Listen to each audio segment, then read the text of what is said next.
तशी ती राणी जी आहे त्या स्नो व्हाईटच्या मागे लागलेली तिचा नाश करण्यासाठी, त्याच प्रकारे गर्जणाऱ्या सिंहाप्रमाणे सैतान आपल्या मागे लागलेला आहे. तो दिवस रात्र देवासमोर उभा राहून काय करत आहे? अक्युजिंग अस. नाही, आपल्याला फसवण्याचा प्रयत्न करत आहे. कशा रीतीने फसवण्याचा?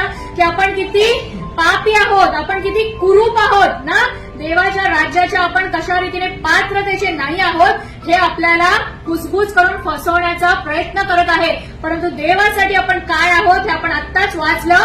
आणि प्रत्येक वेळी ज्यावेळी सैतान आपल्याला डिसीव्ह करण्याचा किंवा फसवण्याचा प्रयत्न करतो त्यावेळेस आपल्याला हे वचन आठवण करून द्यायचे आहे. आणि त्याच प्रकारे तो केवळ आपल्यालाच फसवत नाही आहे, परंतु त्याचा जो स्वभाव आहे अक्युजर, सैतानाचं दुसरं नाव आहे दोष देणारा किंवा दियाबल किंवा इब्लिस असं त्याचं नाव आहे. दोष देणारा. कुणावर दोष लावतो? आपल्यावरती. देवाच्या समोर दिवस रात्र तो आपल्यावरती दोष लावते. बघ, तू ह्यांच्यासाठी रक्त वाहिलंस, ह्यांच्यासाठी तू ताडना सहन केलीस, ते बघ तुझे पापी लेकरं बघ कसे असून पापात पडलेले आहेत ना, तुझं ऐकत नाही, तुझ्या आज्ञा पळत नाही. तो काय करत आहे? आपल्याला बघ दिवस रात्र तो काय करत आहे?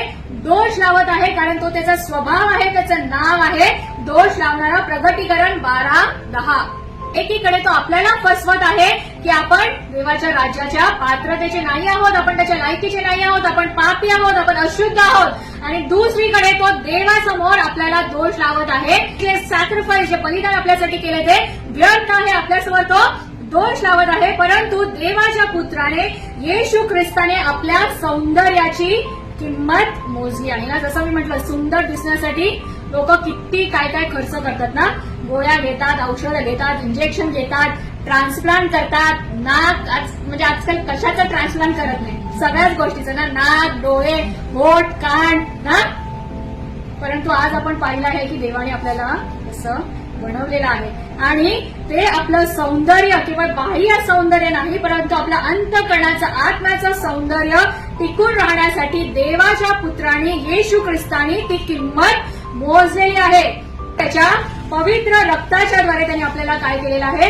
शुद्ध केलेलं आहे, धुतलेलं आहे, so that we can look beautiful. जसं मी म्हटलं की स्नो व्हाईट नावावरूनच आपल्याला कळतं ना, बर्फासारखी शुद्ध, सुंदर. आणि देवाने काय केलेलं आहे? येशू ख्रिस्ताने काय केलेलं आहे? तर लाखेसारखे लाल असणारे आपले पातके असे केलेले आहेत त्यांनी, बर्फासारखे शुभ्र केलेले आहे ना. तर स्नो व्हाईट सारखं आपल्याला सुंदर त्यांनी केलेलं आहे. पण ज्या ठिकाणी आपण आज सैतानाच्या सौंदर्याबद्दल किंवा लुसिफरच्या सौंदर्याबद्दल पाहिलं आणि कशा रीतीने देवाने आपल्याला सुंदर बनवलेलं आहे, पण आपल्याला ते सौंदर्य देण्याची किंमत येशू ख्रिस्ताने काय मोजली तर आपण यशया 53:2-3. काय नव्हते? रूप नव्हते. काय नव्हते? सौंदर्य नव्हते. एका ठिकाणी आपण लुसिफरचं सौंदर्य बघितलं ना, अभिषिक्त ना, प्रेशियस स्टोन, प्रेशियस बहुमूल्य दागिन्यांनी मढलेला प्रभातीचा तारा, लख प्रकाशमय, म्हणजे असं मन जडेल एखाद्या व्यक्तीचं असं त्याचं सौंदर्य.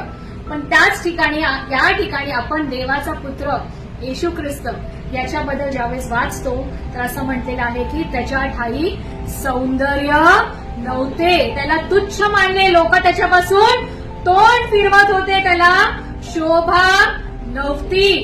का नव्हती? का त्याच्याबद्दल इतका कुरूप तो काय झाला देवाचा पुत्र असताना देखील? आपल्याला ते सौंदर्य मिळण्यासाठी, आपण सुंदर दिसण्यासाठी Jesus the son of God became ugly ना. येशू ख्रिस्त कुरूप झाला. ज्या प्रकारे त्यांनी ती हाल अपेष्टा ना, तुमकी सहन केली, लोकांची मार सहन केला, त्याचं वर्णन या ठिकाणी यशया 53 मध्ये केलेलं आहे ना. आणि तो कुरूप झाला या ठिकाणी का?